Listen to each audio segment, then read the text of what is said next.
So I want to thank Pastor Danner for that introduction, but I really want to thank Chompers and Walden. I have to say that in all of my life as a rabbi, I have never, ever, ever, until this moment, or that moment, been analogized to Jesus. So I'm going to have to spend the whole week dealing with that one. But I do, first of all, want to thank my wonderful colleagues, your senior pastor, John Danner, and your associate pastor, Deb Kunkel, and all of you who are members of this church. I want to thank you most sincerely for the gracious way in which you share your sacred space with Temple Bat Yam. This is, to me, a truly wondrous arrangement, and I really don't have the adequate words to thank this community sufficiently for such incredible, blessed hospitality. So thank you. And second, it is a real privilege to join you for worship this morning. And I owe your pastor, John Danner, an extra bit of gratitude for allowing me to deviate from your church's regular lectionary schedule. You heard the verses from Torah, the 5 books of Moses, that John allowed me to substitute for your regularly scheduled Old Testament reading today. That text, by way of reminder, was Exodus 25, verses 10 through 22. And I'm guessing that when you heard those verses, you were really wondering what on earth I was going to be talking about. Particularly, I'm betting that you're wondering just what is going on with those baby-faced cherubim sitting atop the sacred ark. So let me back up with a bit of explanation added to what John said about this section of the Bible.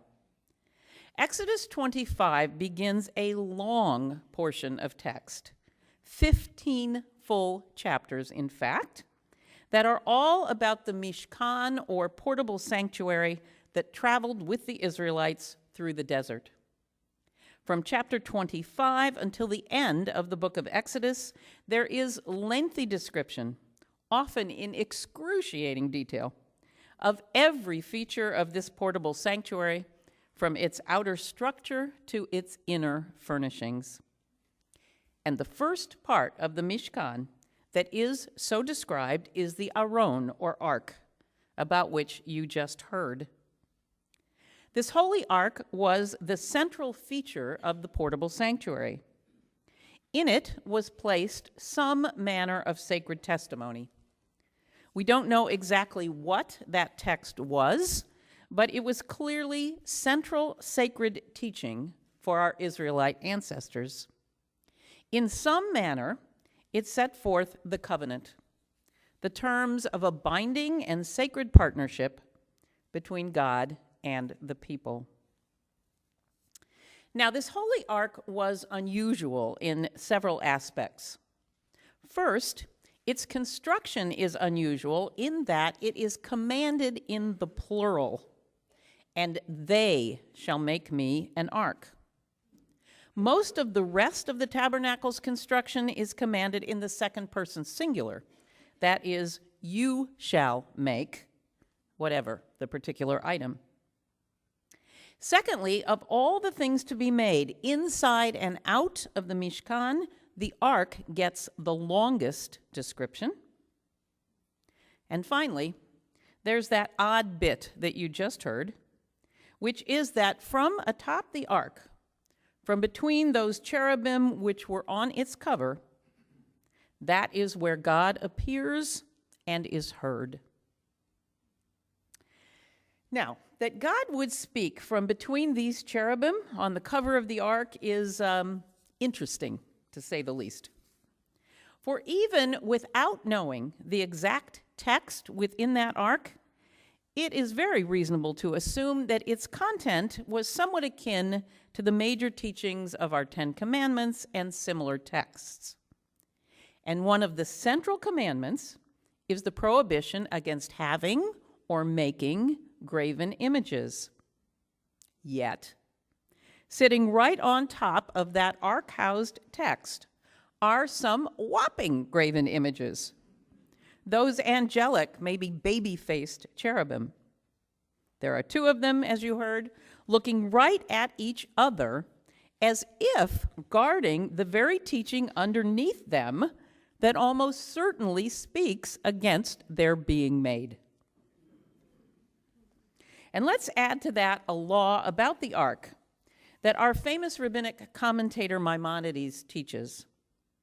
This esteemed rabbi and philosopher explains that when the ark was transported from place to place, it was not to be transported on an animal or wagons. Rather, it was a divine commandment to carry it on human shoulders. And that is why the ark is the only part of the Mishkan whose poles are never to be removed from the rings into which they are inserted. Other pieces of the tabernacle are transported similarly by poles, but when not being carried, the poles can be removed. Not so for the ark, lest without its poles there might be the temptation to put it on a wagon or an animal for transport, and that is prohibited. The ark must be carried on the shoulders of human beings. And Maimonides reminds us that David made precisely the mistake of transporting the ark on a wagon, and havoc ensued because of it. If you don't know the story, turn to 2 Samuel. For now, you'll just have to trust me. This was a big no-no with serious consequences. So, the ark was carried on the shoulders of two men who walked facing each other with their backs outward. I can hear you already thought of it. It would take incredible grace to walk like that. But aside from that, we have got a really interesting picture here. Because those cherubim that were situated atop the ark were also facing in toward each other. And so, if somehow we could be there to observe, we would see human beings bearing the ark from below, while these angelic figures covered it from above, and both would be facing in, looking at one another. So, here are the messages I get from all of this.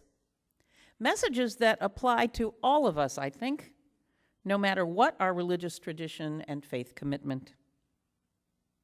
First, our most sacred teachings have to be carried directly by us and by all of us, in the plural. No wagons or backs of animals for the ark, just human portage, because teachings that really matter are the direct responsibility of us all. And second, I'm going to assume that those angels facing each other must be meant to teach us some divinely important lesson, because that's the only way to justify them as not being idolatrous images. So, what's the lesson? Well, here's what I learned. If we are to have any chance of encountering the divine, whatever our varied conceptions of that may be, if we are to have any chance of encountering the divine and then doing and living the sacred, then we must be facing each other, looking in toward one another, just as the cherubim do. For only when we face each other can we really see one another. Only looking at each intentionally intentionally can we possibly see deeply enough to perceive the divine within. Only facing each other directly can we cooperate and be fully present and make real peace, what we call shalom. Just like the cherubim above the ark, we mortals who carry it from below, either literally or figuratively, we only truly honor and keep God's covenant if we face one another fully. In fact, I would go so far as to suggest that this is precisely what covenant is all about. Never mind all the biblical verbiage about the many covenants between God and the Israelites, and by extension among the people too. Never mind that Jews and Christians talk about different covenants for each of our faith traditions. Never mind exactly what the specific terms of any covenant. The essential core, it seems to me, is relationship. Sacred covenant is a fundamental partnership that requires facing one another and really looking at the one you would be partner to. And so God speaks in this morning's text precisely from in between those two cherubim who face in and look at each other. And I call this face on sacred.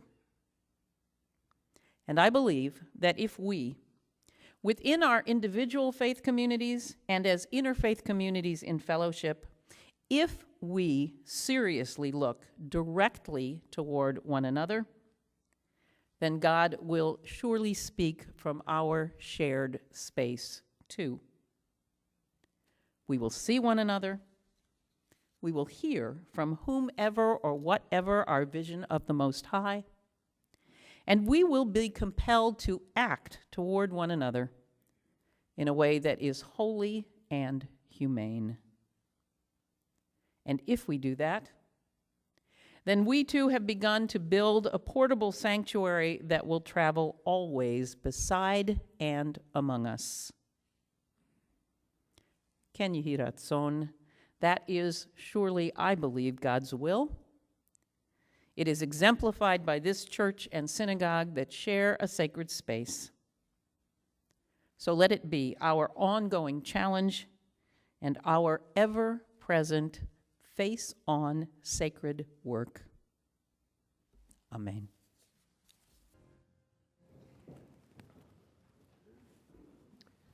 Sisters and brothers, in our Christian installation ceremonies, a charge to the one being installed is often a part of the service order. Such is the case also in Judaism.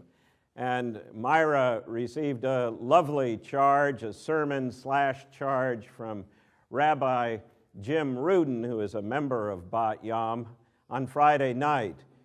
But much to my surprise, as I sat over in that corner, Jim gave me a charge by name. In fact, charged both of us with nurturing this ongoing relationship between our two congregations. It is a wondrous thing.